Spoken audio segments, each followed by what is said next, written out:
Hello student, today we will discuss our chapter number 16, the Indians contribution to the United Nations. As we know, India is a member of United Nations. In this chapter we will discuss the Indian contribution to the United Nations. Reforms and improvement are the critical part of any organization that are working to serve the needs of changing environment. जो organisation changing environment की needs के लिए काम करती हैं उस organisation में कुछ रिफॉर्म्स और इम्प्रूवमेंट आते रहते हैं.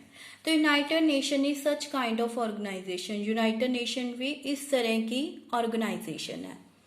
India is the largest democracy of the world. India एक डेमोक्रेटिव कंट्री है as well as the founder of the United Nation. United Nation की फाउंडर कंट्रीज में है. India support the United Nation in development cooperation. India ने support किया है United Nation को उसकी डेवलपमेंट प्रोग्राम्स में. India is a peace loving country. India क्या है? एक पीस लविंग कंट्री है. It support all the peace keeping efforts of the UN.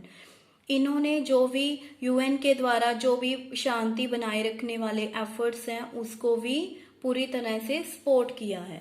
In 1953 it was a remarkable day for India when the Mrs Vijay Lakshmi Pandit was elected as a president of General assembly.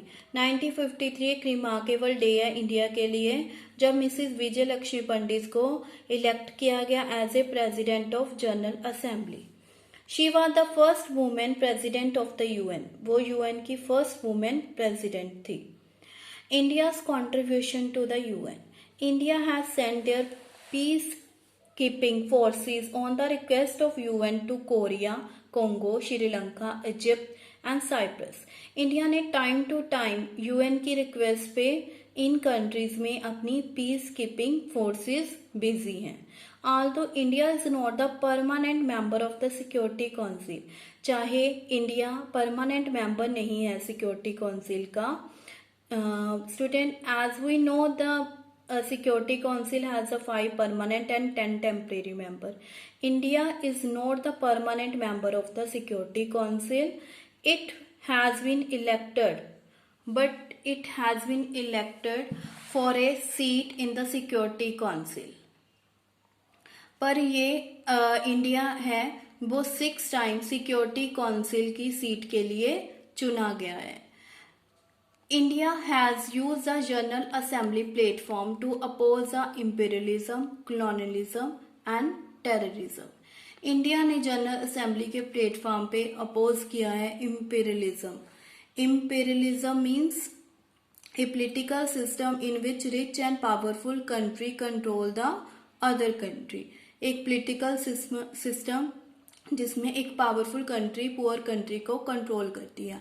colonialism connected with the country that control the other country. इसमें एक we can say poor country पे rich country का control होता है.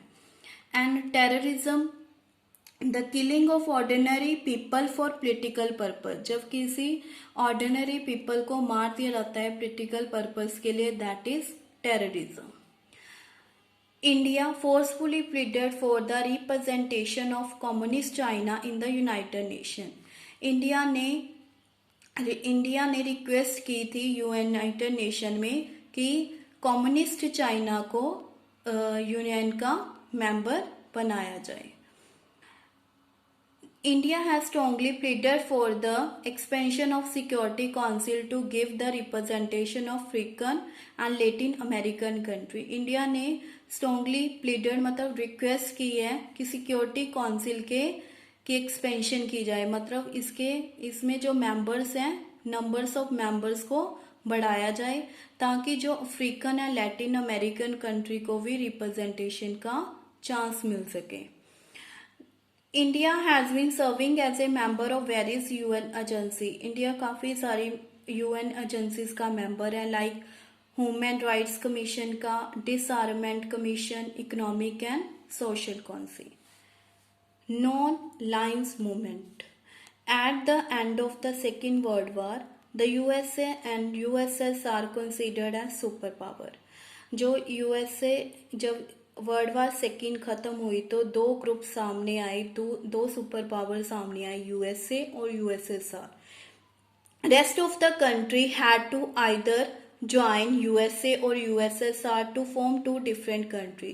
दूसरी जो countries हैं उनको किसी भी एक ग्रुप में शामिल होना था ताकि दो ग्रुप्स पावरफुल ग्रुप्स बन सकें। The super powers were threatening the newly independent countries of Asia and Africa to join group. जे सुपर पावर्स हैं उनको जो न्यूली इंडिपेंडेंस कंट्रीज हैं एशिया और अफ्रीका की, उनको फोर्स करी थी को वो किसी ना किसी ग्रुप को में शामिल हो। But the leaders of these countries India, Egypt and Yugoslavia strictly opposed them. पर उनके लीडर्स ने उनको स्ट्रांगली इन तीनों कंट्रीज के लीडर ने स्ट्रांगली अपोज किया एंड स्टार्टेड ए मूवमेंट, और एक मूवमेंट स्टार्ट की। The main aim of the movement was not to join any group. इस मूवमेंट का मेन एम था कि किसी भी ग्रुप को ज्वाइन ना करना। This movement was later known as non alliance movement. इस मूवमेंट को नॉन अलायंस मूवमेंट कहा गया। Soon many countries joined this movement। बाद में काफी सारी कंट्रीज ने इस